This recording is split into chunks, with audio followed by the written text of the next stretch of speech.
Eu estava sentada no chão frio da sala, com o telefone tremendo na minha mão, quando ouvi a voz da minha mãe do outro lado da linha, dizendo as palavras que jamais imaginei ouvir. Você que se vire. Nós avisamos que isso ia dar errado. Meu corpo inteiro parecia ter virado pedra. Eu tinha acabado de contar a ela que meu marido havia me deixado, que ele foi embora levando tudo, que eu estava grávida de 6 meses e que eu não tinha para onde ir. A resposta dela? Uma porta batendo na minha cara. Olhei ao redor daquele apartamento vazio, com as marcas nas paredes onde antes havia móveis, com o silêncio pesado ecoando em cada canto. Lucas tinha levado tudo. A TV, o sofá, a mesa da cozinha. Até as cortinas ele levou. Deixou apenas a geladeira quebrada e uma cama velha no quarto. E uma carta dizendo que não estava preparado para ser pai. Eu não chorei naquele momento. Acho que estava em choque demais para chorar. Eu apenas fiquei ali, sentada no chão, com uma mão na barriga e a outra segurando aquele telefone que tinha acabado de despejar veneno no meu coração. Minha irmã, Clara, tinha desligado na minha cara quando tentei ligar em seguida. Meu pai nem atendeu. E meu irmão, Daniel, mandou uma mensagem dizendo que eu sempre fui cabeça dura e agora teria que aprender na marra. Aquele foi o dia em que aprendi uma lição dolorosa. O sangue que corre nas veias não garante que as pessoas vão estar ao seu lado quando você mais precisa. Às vezes, a família que nos abandona é justamente aquela que deveria nos acolher. Eu tinha 28 anos. Estava grávida, sem emprego, sem dinheiro e completamente sozinha. E o pior, sem a menor ideia de como ia sobreviver aos próximos dias, quanto mais criar um bebê. Mas se tem uma coisa que aquele momento me ensinou foi esta: quando você perde tudo, quando não há ninguém para segurar sua mão, você descobre uma força que nem sabia que existia dentro de você. Uma força que não vem de lugar nenhum, a não ser de uma escolha simples: desistir ou lutar. E eu escolhi lutar. Antes de continuar, se essa história está te tocando de alguma forma, aproveita e se inscreve no canal. Isso me ajuda a continuar compartilhando essas vivências com você. Agora, deixa eu te contar o que aconteceu depois. Meu nome é Carolina. Nasci e cresci em Petrópolis, no interior do Rio de Janeiro, numa família de classe média baixa que sempre valorizou muito a aparência das coisas. Sabe aquele tipo de família que se preocupa mais com o que os vizinhos vão pensar do que com o que realmente está acontecendo dentro de casa? Era assim. Meu pai trabalhava como gerente de uma loja de materiais de construção. Minha mãe era costureira e fazia roupas para as mulheres do bairro. Minha irmã Clara era a filha perfeita, a que fez tudo certo. Se formou em administração, casou com um advogado, teve 2 filhos. Ela era o orgulho da família. Meu irmão Daniel seguiu os passos do meu pai e foi trabalhar na mesma área. Também casou cedo. Também seguiu o script que meus pais esperavam. E eu sempre fui a ovelha negra. Não porque eu fosse rebelde ou problemática, mas porque eu tinha sonhos diferentes. Eu queria fazer artes cênicas. Queria ser atriz. Meus pais quase tiveram um ataque quando contei isso. Atriz? Você quer virar artista de novela? Passar fome? Que vergonha, Carolina, minha mãe dizia. Acabei cedendo à pressão e fiz pedagogia.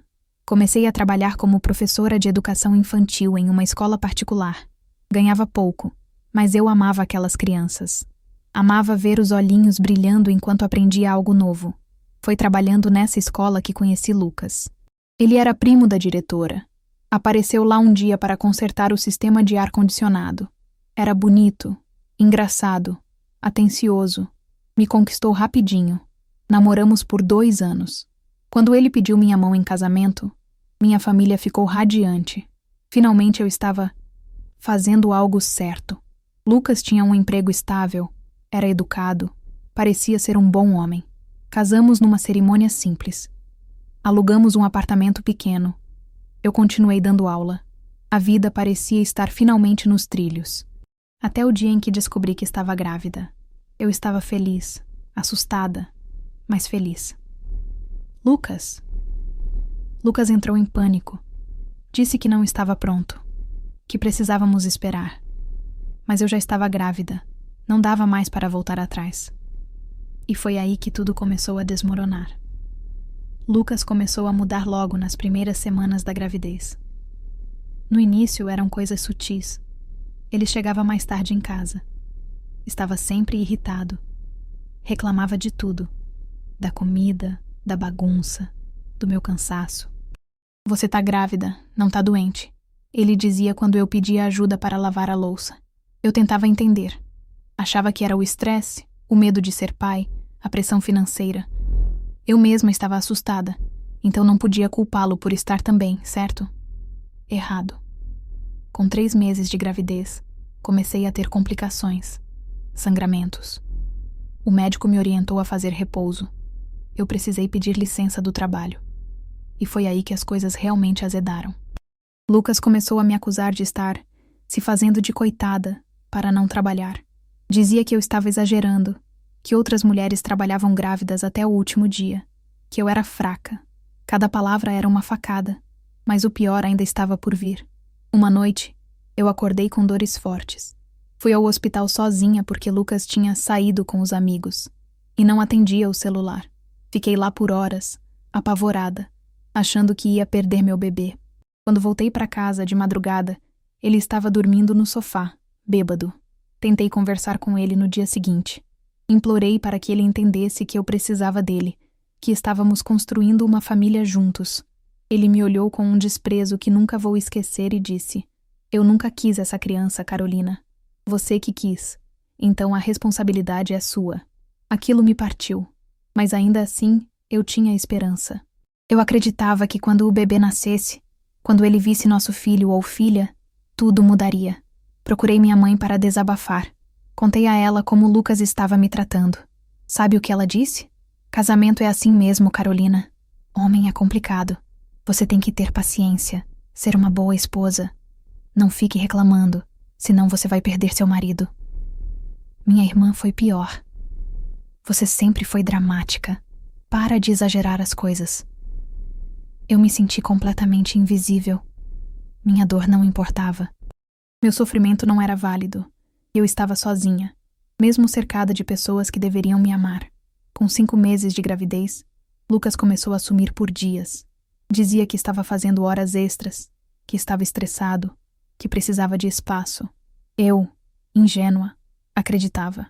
Até o dia em que a prima dele, a diretora da escola onde eu trabalhava, me chamou para uma conversa particular. Ela estava visivelmente desconfortável. "Carolina, eu preciso te contar uma coisa. E você vai me odiar por isso, mas acho que você tem o direito de saber." Meu coração disparou. Lucas está tendo um caso, com uma menina que trabalha no mesmo lugar que ele. Eles estão juntos há meses. Todo mundo sabe, menos você. O chão se abriu debaixo dos meus pés. Senti meu estômago revirar. A sala girou. Tive que me sentar antes de desmaiar. "Desculpa, Carol. Eu tentei falar com ele.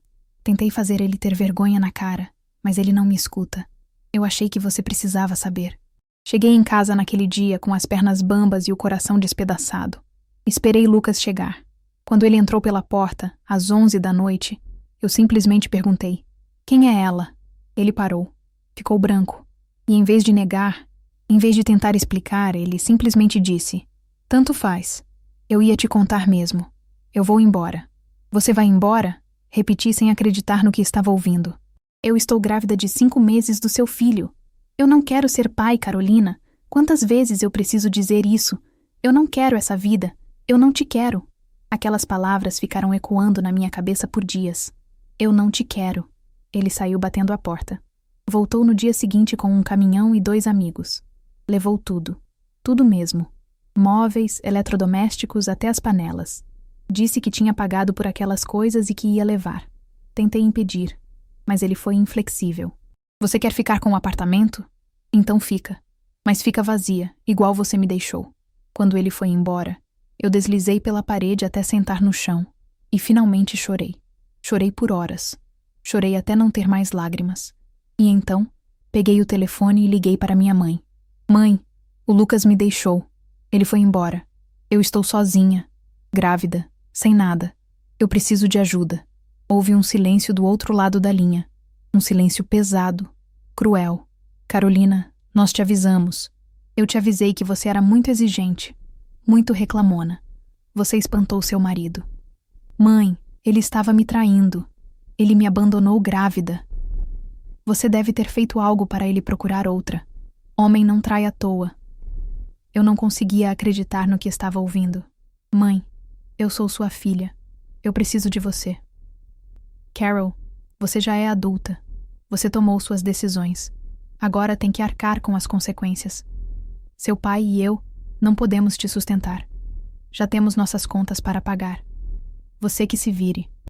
E ela desligou. Eu segurei o telefone, atordoada, sem reação. Liguei para minha irmã. Ela atendeu com impaciência. Clara, eu preciso de ajuda. Posso ficar uns dias na sua casa? Carol, eu tenho meus filhos, minha rotina. Você não pode aparecer aqui com seus problemas e atrapalhar minha família. Eu sou sua irmã, e por isso mesmo eu vou te dar um conselho. Para de se fazer de vítima e vai trabalhar. Arruma um emprego. Sai dessa situação. Ninguém vai fazer isso por você. Tentei o Daniel. Ele mandou mensagem. Irmã, você sempre foi cabeça dura. Sempre quis fazer as coisas do seu jeito. Agora aguenta. Eu avisei que esse Lucas não prestava, mas você não quis ouvir. Aprende na marra. Eu estava sozinha. Completamente sozinha. Naquela noite, sentada no chão frio daquele apartamento vazio, com a barriga saliente e o coração em pedaços, eu pensei em desistir. Pensei que seria mais fácil simplesmente não existir mais. Mas então, eu senti um movimento. Um chutinho pequeno, fraco, mas presente. Minha filha. Porque sim, eu já sabia que era uma menina. Ela estava ali, dentro de mim, dependendo de mim. E naquele momento, eu fiz uma promessa. Uma promessa que mudaria tudo. Eu vou nos tirar daqui, minha filha. Eu não sei como, mas eu vou. Nós vamos ficar bem. Eu prometo. No dia seguinte, levantei cedo. Não tinha mais tempo para lamentações. Eu tinha 3 meses pela frente até o bebê nascer e precisava de um plano. Primeira coisa, o apartamento. O aluguel estava atrasado. Liguei para o proprietário e expliquei a situação. Pedi um prazo. Ele foi compreensivo e me deu mais 1 mês. Segunda coisa, emprego. Eu estava de licença médica, mas precisava voltar a trabalhar assim que possível. Conversei com o médico. Ele disse que se eu tivesse cuidado, poderia voltar a dar aulas em período reduzido. Voltei à escola. Foi humilhante explicar minha situação para a diretora, mas eu não tinha escolha. Ela foi gentil. Me ofereceu aulas pela manhã apenas e disse que eu poderia voltar depois do parto se quisesse. Terceira coisa, o bebê. Eu não tinha absolutamente nada. Nem berço, nem roupinha. Nada. Comecei a procurar grupos de doação na internet. Brechós, bazares.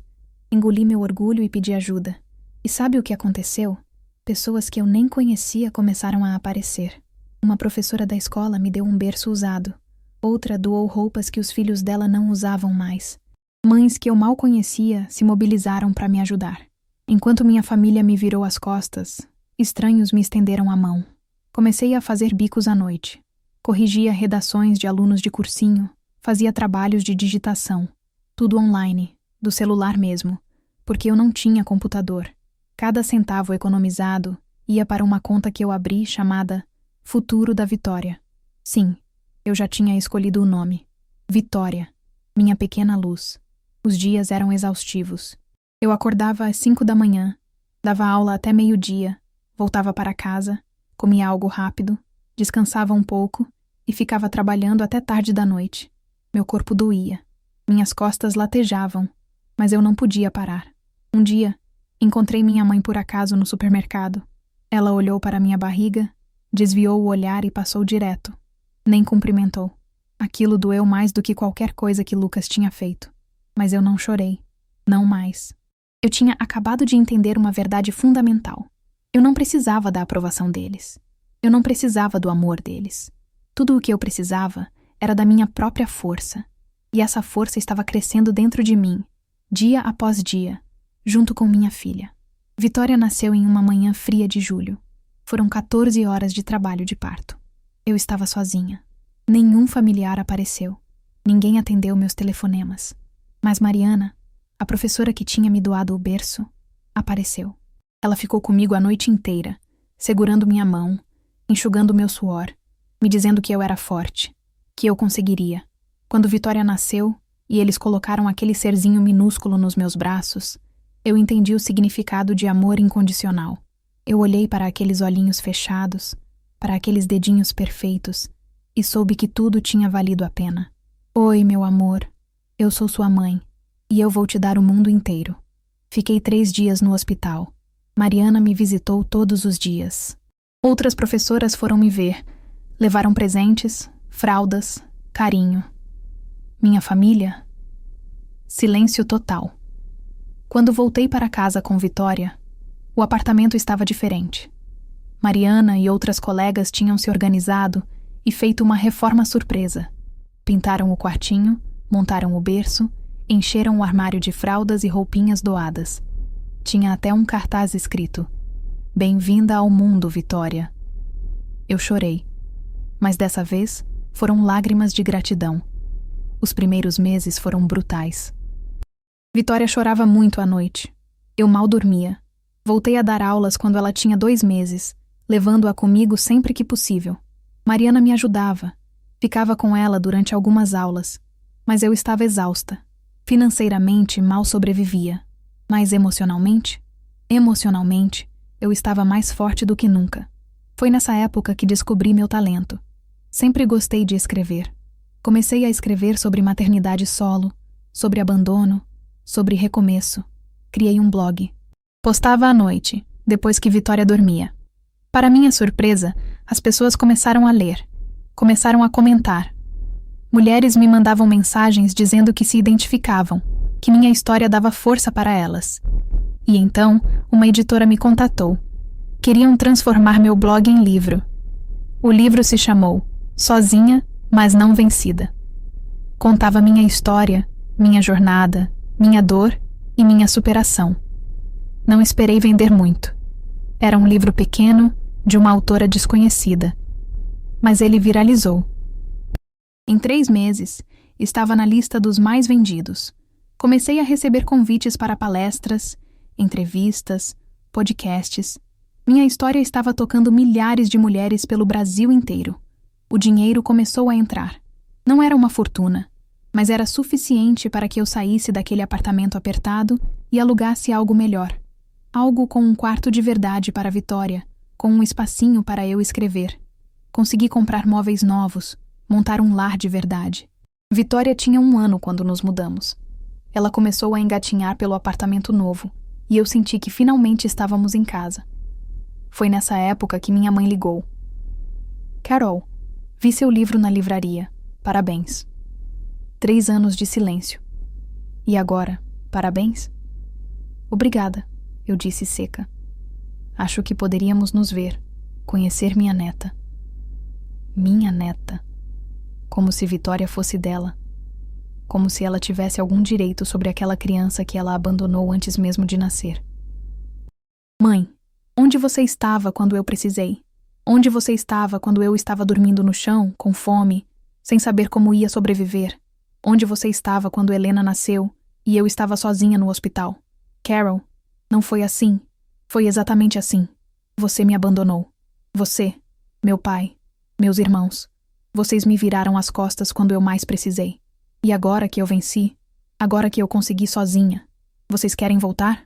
Não, não funciona assim. Você vai me negar o direito de conhecer minha neta? Você negou a si mesma esse direito há 3 anos, mãe."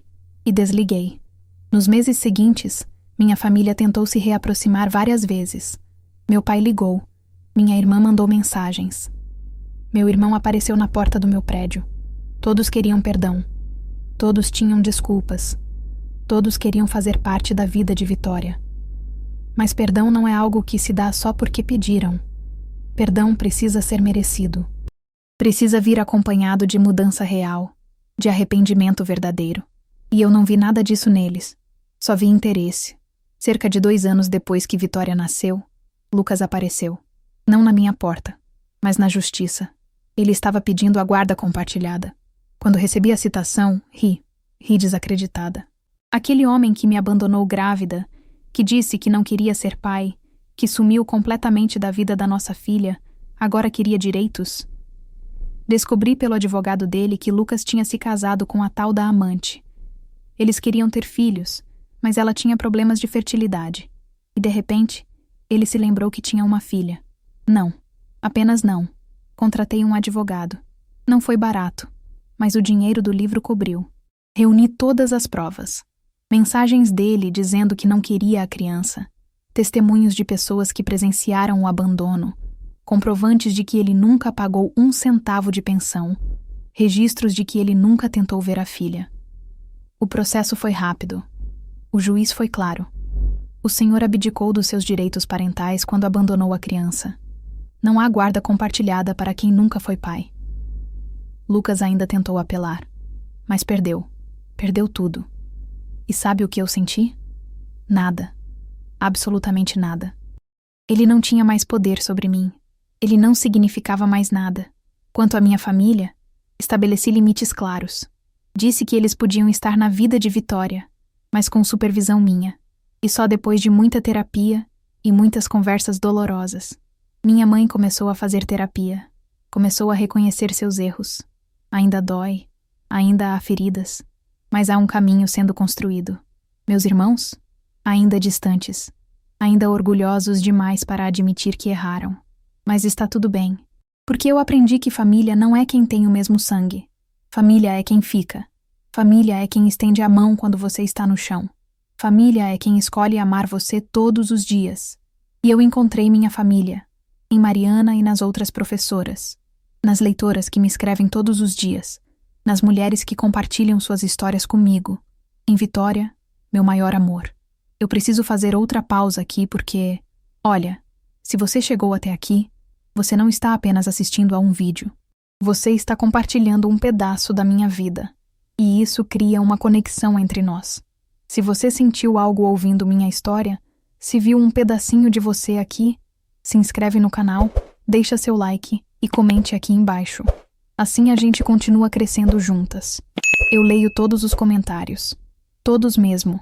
E muitas vezes, suas histórias me dão força para continuar compartilhando a minha. Essa comunidade que estamos construindo aqui é maior do que números. É maior do que visualizações. É um espaço de acolhimento, de força, de empoderamento feminino. Então me ajude a espalhar essa mensagem. Compartilha esse vídeo com aquela amiga que está passando por um momento difícil, com aquela prima que está sendo menosprezada pela família, com aquela conhecida que está pensando em desistir. Mostra para elas que existe saída, que existe luz no fim do túnel, que a gente é mais forte do que imagina. Hoje Vitória tem 4 anos. Ela é uma menina esperta, falante, cheia de vida. Ela não conhece o abandono. Ela não conhece rejeição. Ela conhece amor, segurança e risada. Ela me chama de mamãe guerreira. Não sei de onde ela tirou isso, mas toda vez que ela diz, meu coração se enche. Lancei meu 2º livro. Este é diferente. É um guia para mãe solo, com conselhos práticos, histórias reais, recursos. Quero ajudar outras mulheres a não passarem pelo que eu passei, ou pelo menos, a saberem que não estão sozinhas. Dei minha primeira palestra para 500 mulheres. Subi naquele palco tremendo, com medo de não saber o que dizer. Mas quando olhei para aquelas mulheres, vi minha história refletida em cada rosto. Vi dor, vi luta, vi força. E eu falei da minha dor, falei do abandono, falei de como a família que deveria me acolher foi a primeira a me jogar aos lobos. E falei de como eu sobrevivi, de como eu prosperei. No final, recebi uma ovação. Mulheres vieram me abraçar chorando, agradecendo e dizendo que eu tinha mudado suas vidas. E eu percebi, minha dor tinha propósito. Meu sofrimento não foi em vão.